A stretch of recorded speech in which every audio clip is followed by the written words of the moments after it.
Joining us now, former British commander Richard Kemp, Colonel Richard Kemp, live from London. The big news, of course, over the weekend, Israel has finally responded to the Iranian provocations. I would have preferred to see Israel go much, much further, Richard. I would have liked to see them take out the Ayatollahs. I would have liked to see them destroy the evil Iranian Islamic regime so that the people of Iran could be free. Finally, it's been too many decades that these monsters have been in power, but there was some retaliation from Israel, held back, it would appear, Colonel Richard Kemp, by the Americans. Is that correct? By the Biden administration? Yeah, I mean, the strike this morning in Israeli time was absolutely extraordinary. It was a remarkable effort. It included destroying air defense systems in Syria and Iraq, which were on the path to Iran, then destroying Iran's air defense systems and effectively knocking out the entire air defense capabilities of Iran, I believe. Fantastic. And also very severe damage to Iran's capability of producing missiles. They've obviously used missiles against Israel, and Israel, I think, has at least for a period of time put a stop to any further production. So a serious attack, but I agree with you, it could have been much more devastating and probably should have been. I think the calculation made by the Israeli Prime Minister was that he would do as much as he could get away without incurring the wrath of the US president in the lead up to an election. And then, in the hope maybe of a completely different type of administration in Washington from January, then of completing the job, which it would include the levels of devastation that you just mentioned and that I would agree with. Rita. Now, what's the backstory on this UNRWA worker who was killed? The UN is confirming that one of their staffers was killed. Israel says that he was a Hamas force commander, that he led the killing and kidnapping of Israelis from a roadside bomb shelter near a kibbutz.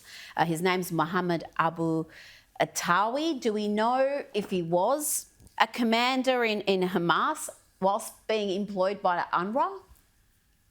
Well, I would certainly take Israel's word for that. Israel does not make statements of that sort, unlike Hamas. They don't make statements like that aren't true. So I would certainly assume that they know that for a fact, otherwise they wouldn't say it. And of course, we've had plenty of previous examples of UNRWA employees involving themselves in Hamas terrorist activities, including actually going into Israel on the 7th of October and taking part in the horrific attacks that occurred there, including kidnapping. And we know that at least one UNRWA teacher held an Israeli hostage in his house inside Gaza.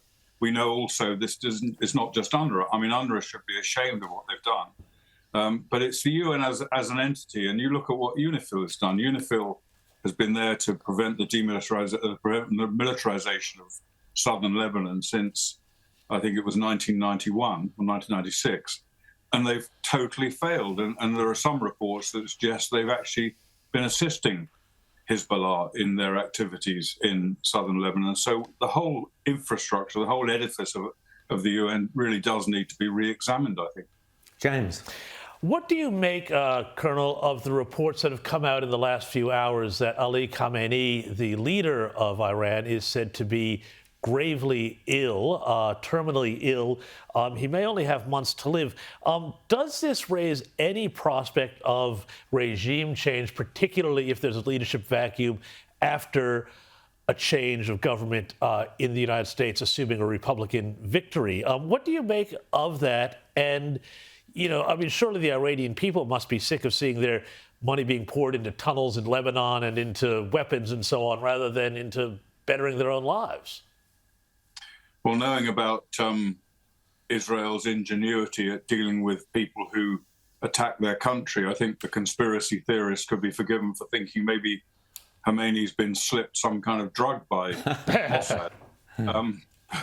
But yes, I think things are conspiring now against Iran. Iran is certainly on the back foot. They've had their two main proxies, Hamas and Hezbollah, very, very badly damaged, on the verge of defeat in the case of Hamas and seriously damaged in the case of Hezbollah. they've had their inability to defend their country against Israel again demonstrated this morning in Israel time by the 100 aircraft that were used to carry out an attack 1,000 miles from Israel's territory. They were unable to do anything about it. All of them returned completely intact. So that does bring into question the benefit to Iran of the huge amounts of money that the Ayatollahs have spent on, not only on their own defense, but also on their proxies.